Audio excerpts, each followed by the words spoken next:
வணக்கம். நாமக்கல் மாவட்ட மக்களே, நான் சத்யவர்ஷா. இந்திய அரசியல் அமைப்பு ஆலோசகராக பணியாற்றி வருகின்றேன். அனைத்திந்திய அண்ணா திராவிட முன்னேற்றக் கழகம் தான் ஆட்சி அமைக்கப்பட வேண்டும் என்பதற்காக மக்கள் காத்து கொண்டிருக்கின்றார்கள். ஒவ்வொரு மாவட்ட ரீதியாக எழுச்சி போராட்டமாக நாம் பார்த்து கொண்டிருக்கிறோம்.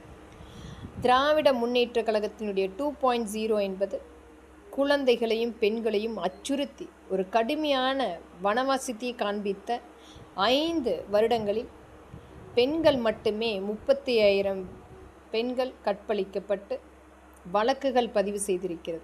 ஒரு 18,000 குழந்தைகள் கற்பழிக்கப்பட்டு வழக்குகள் பதிவு செய்திருக்கிறது. இது இன்னும் எத்தனை வழக்குகள் பதிவு செய்யப்படவில்லை என்ற முழு விவரம் அனைத்திந்திய அண்ணா திராவிட முன்னேற்றக் கழகம் ஆட்சிக்கு வந்தால் மட்டுமே தெரியும். எத்தனை பேர் விரட்டி அடிக்கப்பட்டார்கள் என்ற அனைத்து வகையான விவரங்களுமே நம்மளுடைய அனைத்திந்திய அண்ணா திராவிட முன்னேற்றக் கழகத்தின் ஆட்சி வந்தால் மட்டுமே அதற்குரிய முழுமையான அனைத்து விவரங்களுமே கண்டறிய முடியும்.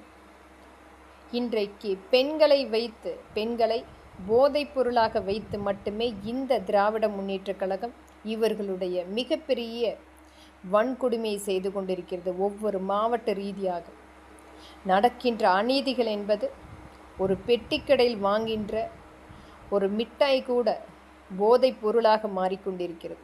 குழந்தைகள், பெண்கள் என்று எந்த விதத்திலுமே பாரபட்சம் இல்லாமல் நடக்கின்ற கற்பழிப்பு வழக்குகள் மிகப்பெரிய ஒரு அச்சுறுத்தலான சூழ்நிலை ஒவ்வொரு இடத்திலுமே நாம் பார்த்து கொண்டிருக்கின்றோம். ஆனால் நம்மை காப்பாற்றக்கூடிய காவல் அதிகாரிகளே இன்றைக்கு திராவிட முன்னேற்றக் கழகத்தினுடைய கைக்கூலிகளாக ஆண்டுகளாக இவர்களுக்காக உழைத்து கொண்டிருக்கின்றார்கள். இவர்களுடைய உண்மை விசுவாசிகளாக நமக்காக நம்மளுடைய வரி பணத்தில் நாம் கொடுக்கின்ற அந்த சம்பளம் நமக்காக உண்மை இல்லாமல் இந்த திராவிட முன்னேற்றக் கழகத்தினுடைய விசுவாசிகளாக வேலை செய்து கொண்டிருக்கின்றார்கள்.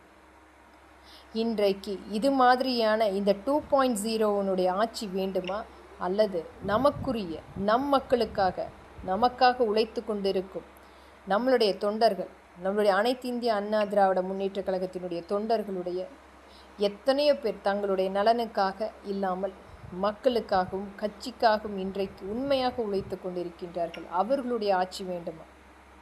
இது அனைத்துமே மக்கள் தீர்மானிக்கப்பட வேண்டும். ஒவ்வொரு ஓட்டுமே நம்மளுடைய பெண் குழந்தைகளையும் பெண்களையும் காப்பாற்றக்கூடிய ஓட்டாக மாற வேண்டும். இந்த திராவிட முன்னேற்றக் கழகத்தை முழுமையாக தமிழ்நாட்டிலிருந்து விரட்டியடிக்கக்கூடிய ஓட்டாக மாற வேண்டும். இன்றைக்கு இவர்கள் வரக்கூடிய நடிகர்களை வைத்து கூட்டணி அமைத்து ஆட்சி அமைப்பை ஏற்படுத்த விடலாம் என்று